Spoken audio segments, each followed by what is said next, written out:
nhà sống rộng rộng sẽ đẻ bây giờ ta cả lòng lòng cho y ra lù bỏ thai đợi cái tuổi va chữ là với hải tiền hải cho cái tuổi va chữ cho cái lú cho cái rong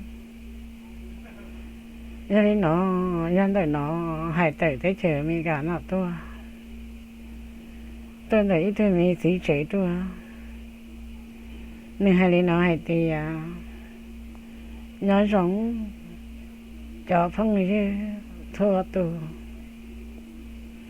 cô giờ mua cô ra lô bát thái đợi nó cho là bia đôi bề sẽ đợi tổng luôn ok hai địa bế tử và chữ rong vợ đi cha theo lối bế vợ đi cha rồi là có tôi khen và chữ lối của hàng giờ lên nó nhà ta thầu lò thầu của chỉ tốn chân và chữ cô giờ mất cô ra đây nó cho là phía đó sẽ được tổng lúc hay thế à mà trắng vào đi trà thế rong vào đi trà bây giờว่าชื่อô tô ít bữa chạy à bây giờว่าชื่อlối về trở nên dần dần theo lối về trở nên rong cái gọi đi tự đi cho là bây giờว่าชื่อnhưng theo cả tàu cho họ kể cho bé một đo nửa nhỏ đo nửa kề tiếp vào nửa mi nhỏ rồi nó để tên nó cho nên là thợ phải chỉ tốn rằng là chỉ mấy nó chỉ của một khó khó chế trong đời sống chỉ của lúc này chén tới nó mà phèn cú thật rõ có trái chị chị này có cứ tụi thêm phía trên chị xe thay ra đây là chị cứ chỉ bạc áo đi chả cho phong như sẽ được hết tiền cậu mới tụi cái đây là hết tiền mới tụi đây vận động sống này ạ cho lò khí ấy mới lúa máu nắm khí ấy mới tụi đây để cho một trò hậu ấy xí là trò một trò hậu chè lúc mà nám để thử lại chè này thế cú nó chè của thế thì xài hay tiền chè của chị ô linh đại xe nè chè nó đợi chè của tự một khó xe trong đội sống chè của tụi mình nhỏ thế của tụi phân nhẹ nhá hậu chè thằng đó mà cô tụi bên này những mũi nhỏ lại nè mũi thôi nhà mình nhọ chị thì mũi hôi lưỡi nó chị phải mất sàm đó của nè thế của tiền cả đó họ tới chị nó chị cho vị cho dâu lọ phế tôi thế chị của tì thế chị của tụi bên này thế của tụi mình nhỏ nhỏ hỗ trợ chị của tụi mình nhỏ đó mà mua cái ly để flow xong kia nè vậy thì mình nhớ tủ pháo ta tại sao ta chỉ mà hay tiệt cái khử chè chè cả mình nhớ xí mình thì thay dù tốt là chè chỉ tao mua tụi mày chè là chè của tụi bên này cả nhau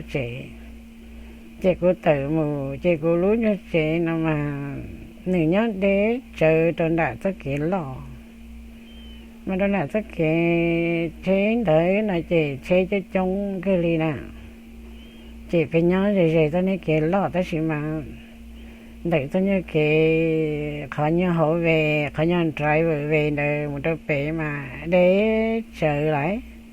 chỉ rể nữa để ý là thì lấy hạt thì ý hạt để im lặng tôi lên đó cho nên chị của tự mua cho đây thôi của lúc nhiều máu nắng thôi nó mà của thứ muốn để lòng mỏ của thứ muốn lấy ta chị của thứ muốn đây cho đồ nè ôi trời của chị lên nó ít từ chặt chế đặt kén để chị nhảy kén đón chó ta ra chị của chẳng cóคุณเชื่อเขียนนะฮะว่าจะ giờ của tụi mình nhỏ nhớ hộp lại kệ chị tụi giờ này là nhẹ kệ này nhẹ kệ nên đó này ta chị của tụi mình nhỏ chị đi khét rồi sáng trả lại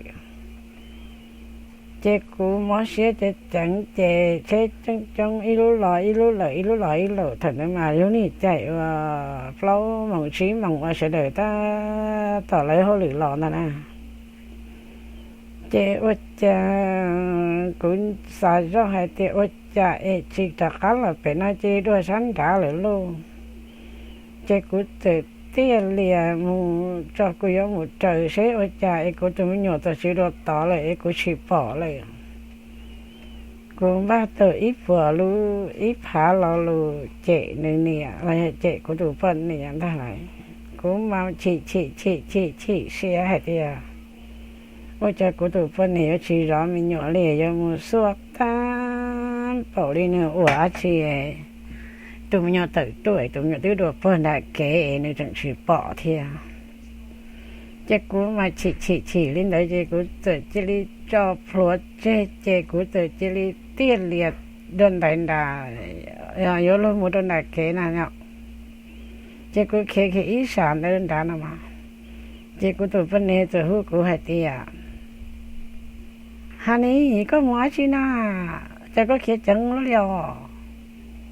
chị của tụi ti lông trật lò hai tia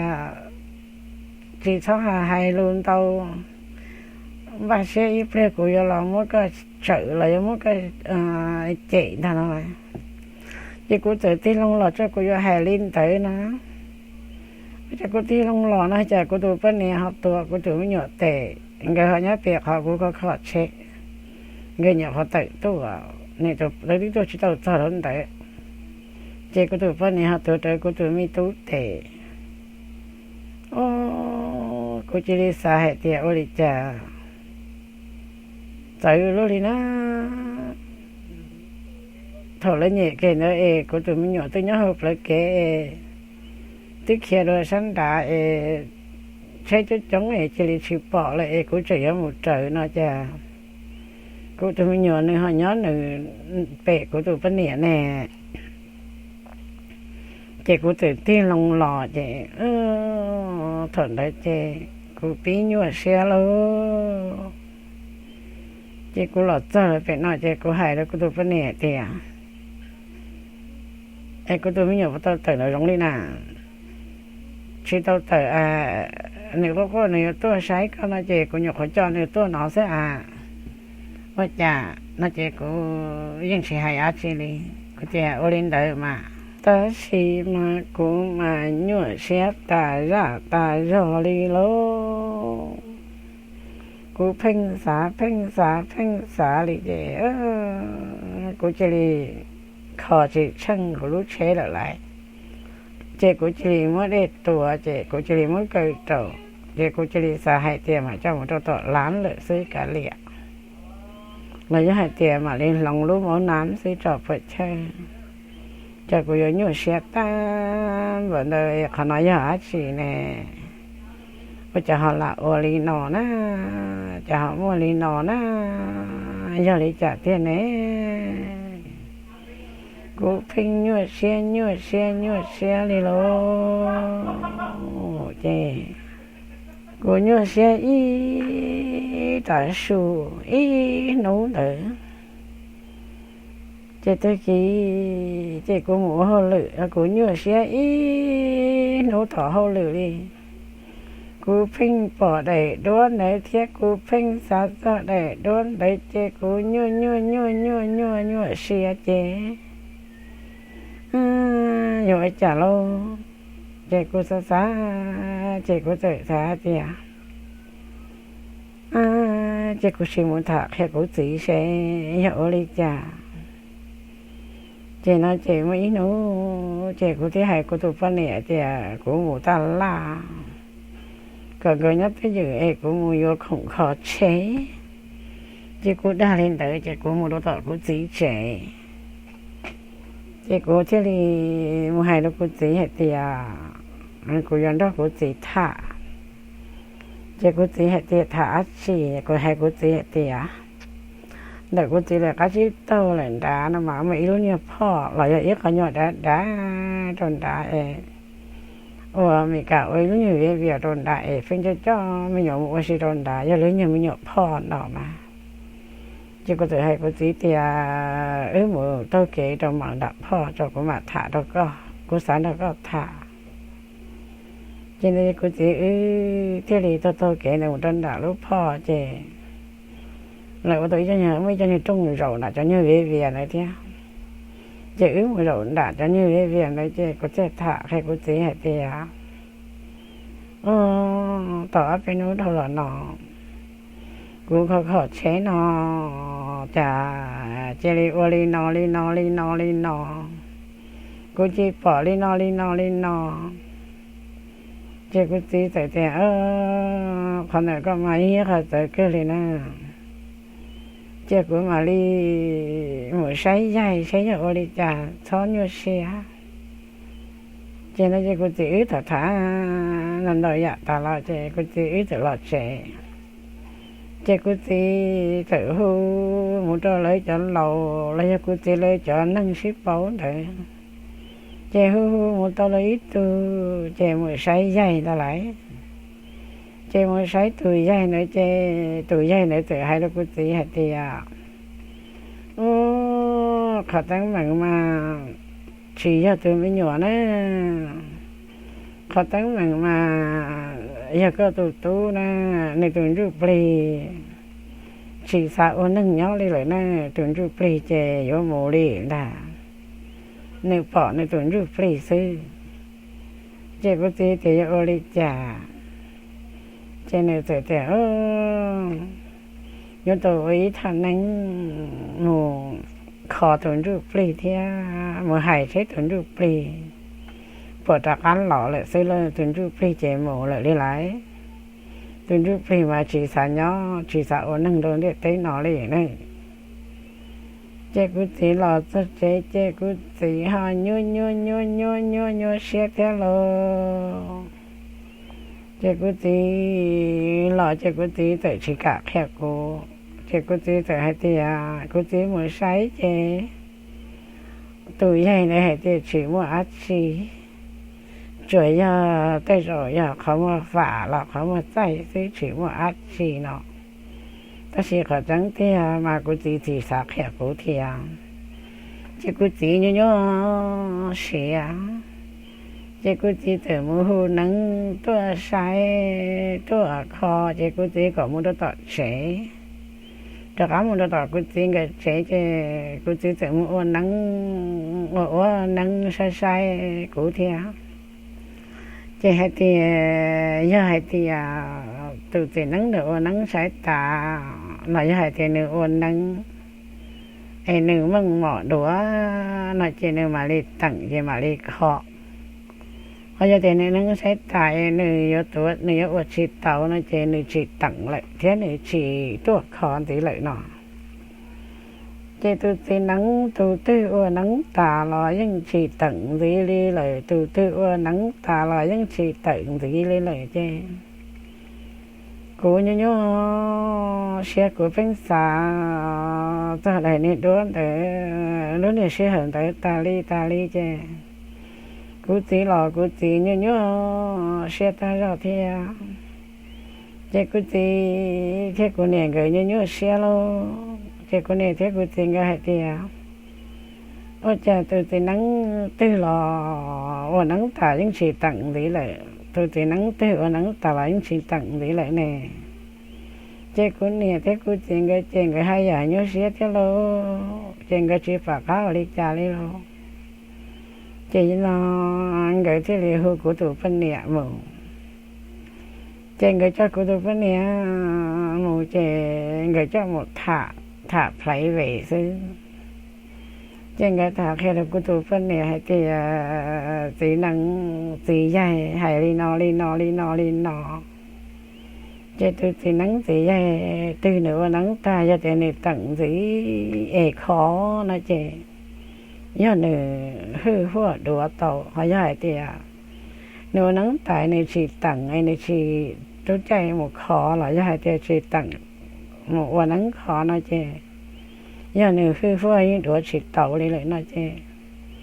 cô tiền cái thứ của ở bên thang nắng cô nè cái thứ của ở bên thang nắng nó lấy những chỉ tặng thế lấy những chỉ phu phu những chỉ đứa chỉ tàu đi nói chứ khi nào cô tụ phân nè chứ cô tụ phân nè nhớ xe thế lo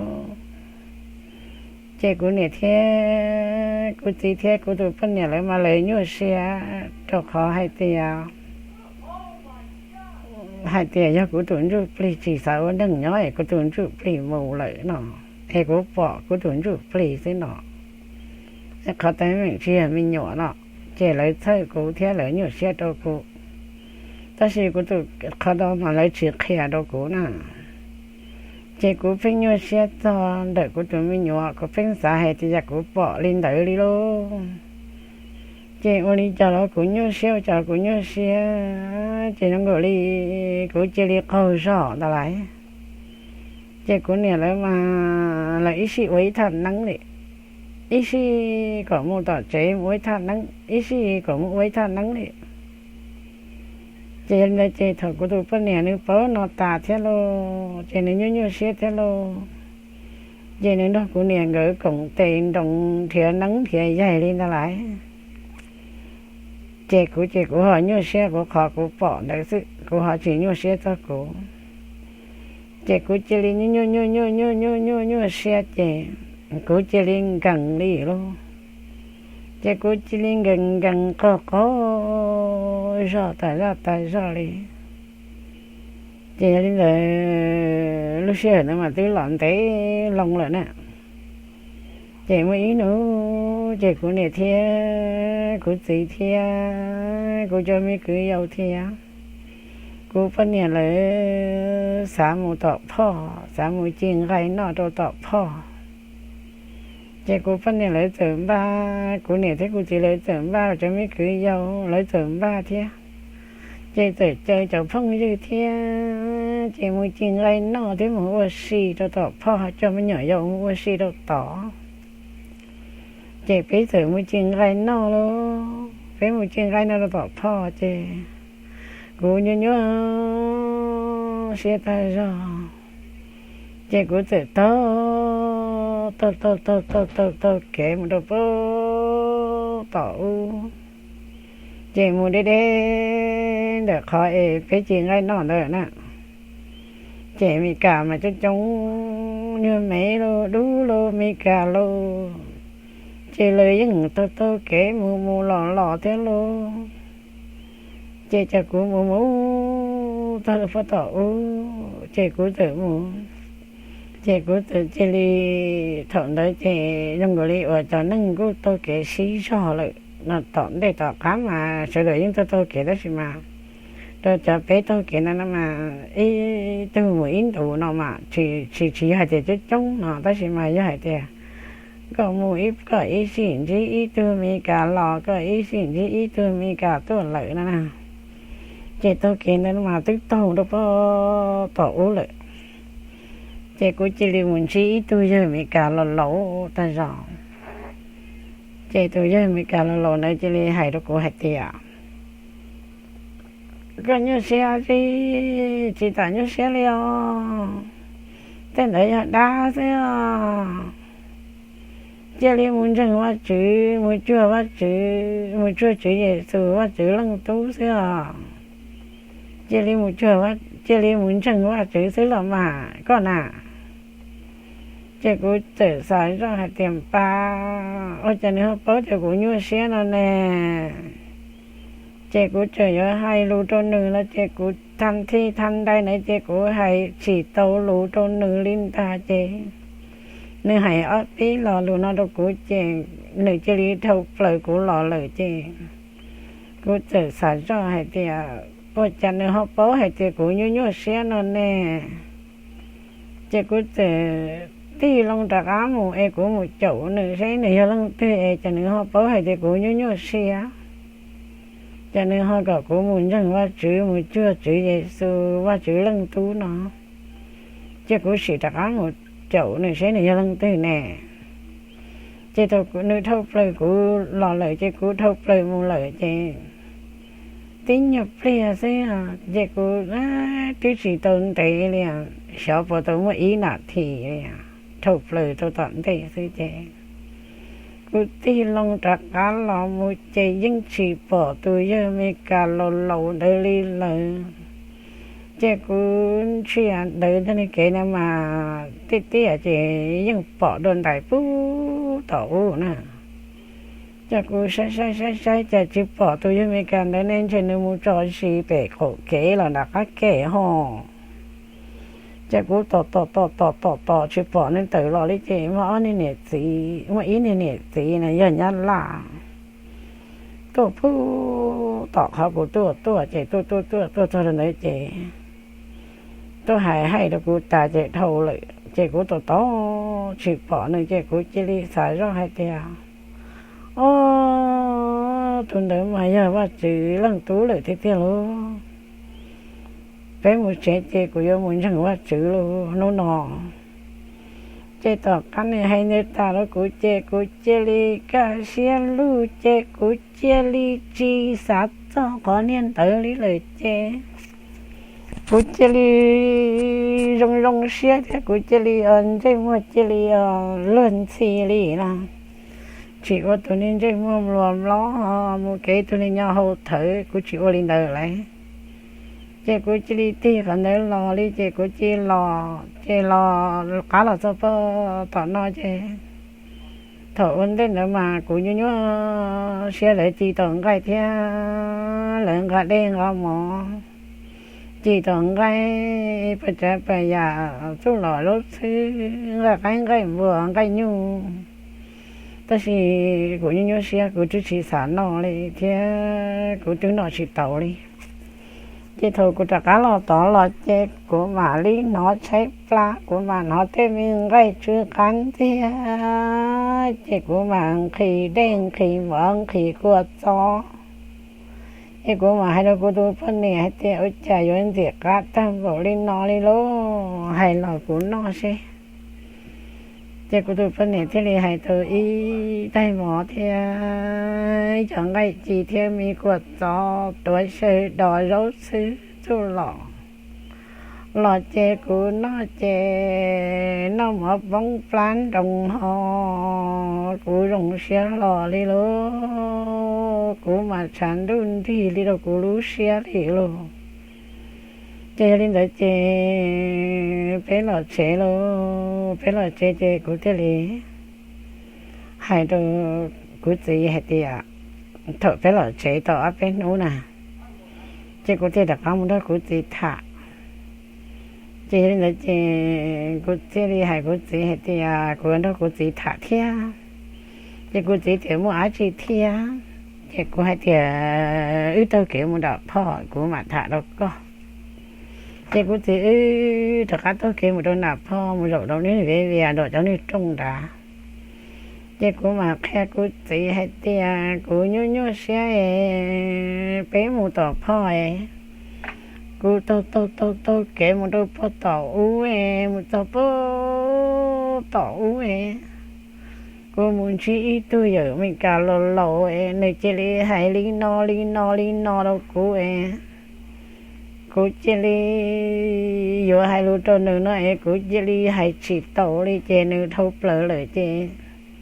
cô thâu plơ lời chè cô tí lông ra cá lọ chè chỉ bỏ nữ chè cô tỏ nữ li no thế nó chè cô tí hai chè mấy tú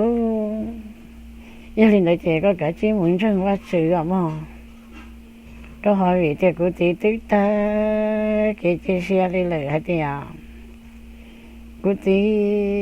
thế của tôi bên này thế của nhà lấy mua nắng rồi chả tôi là nắng những chị tặng tí lời và chơi thà nắng là lôi những chị tặng tí đi lời chị lên đây chị lừa cho hay thế chị mua ác chị cỡ chị sẵn chảy nó sẽ lôi những chị tặng tí đi lời chị của chị tư ta kể chia sẻ chị của tiếng gần thế của tiếng lùa lại chị của chị hay thì gia đình đây chị có muốn cho người chữ em có của chị thọ tu sửa đó của chị thì của chị là của chị chị tu sửa đó của đi thì có cô chỉ đi muốn rằngว่าchữ xài đi xài tàu sư chế lên là chế cô chế hay cô tụ phân nè thì bé muốn rằngว่าchữ lô chế cô tụ phân nè là từ nhô xe từ ta cái chế xe đi thế chế cô tụ phân nè rong xe lò thế chế chỉ là muốn rằngว่าchữ kia đồ lú liền tự thì lú chạy nhung tự chế muốn rằngว่าchữ ta chế cú chế liên của bè thiên chỉ nhớ xe chỉ gần chỉ mó có tư li lời chế cú chế li cả xe chế ô lúc năng sản đun thì chế cú nè cú tính cái lò người cú rồi rong xe thì hai thì cú muốn rằngว่าchữ ta cú nó cá nhân trong chế liếm một xe chế nó chế cú thì cú tụ phân nè thì đi ở lúc nâng rằngว่าchữ là đâu nè nó nè nó mà rong xe tê đi lo chờ cái tê nâng chờ sẽ được lo thở muốn rằngว่าchữ ta cú tư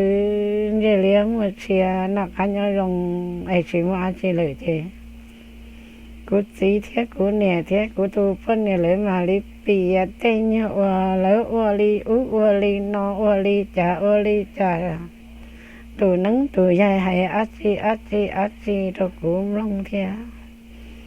chế cú thế li thọ và chữ chế cú thế li ô và chữ châu chế cú thọ và chữ hay thế và chữ ô có cho họ có giải cú thế có lú cú lô muốn vợ linh tới đá mà cho vô phê ô lúa li no chứ cũng mà li thọ và chữ mà tên như lù phê nó trò và chữ mà lợi bỏ chết ta cho chữ Giêsu luôn đây muốn nữ cú nhát ta muốn nữ lợi qua sổ ta li lại chứ cô thế cô bên này chỉ li ở nông sản đun đi là đun nên núi nè nọ cô giống xe ta rồi cô ởว่าchữ trâu tết tết hả cô thế li mất thả cho bé ý trồng luôn sẽ đời ý trồng cái tết nông chợ phong sự là trồng luôn ok chạy cho lên đời cô tôi muốn từ mình nấu nói ra lù phật thầy nói ra nên chỉ chữ Giêsu cái tuổi ba chữ mà rong tết tết đi lo chỉ năng nó giờ tết thôi con chỉ tết tu lò hai tết giờ tới rồi con nói chơi giờ ít tu thị chữ sư mà vậy thế nên là chếว่าchữ châu thì ô tô mi tú nó chẳng tồn sĩ chữ Giêsu kia đi lời do theo chế nên là bé mà đi tập hai sinh chỉ đùa tôi lử ra nè chẳng chọn đơn đấu ra nhớ đơn đời nó cái gì mà cũng chỉ khổng kia đi chế tôi nói cho tờ cắn mình chỉ nè ô châu nó đổi bé mà đi sinh chỉ đùa luôn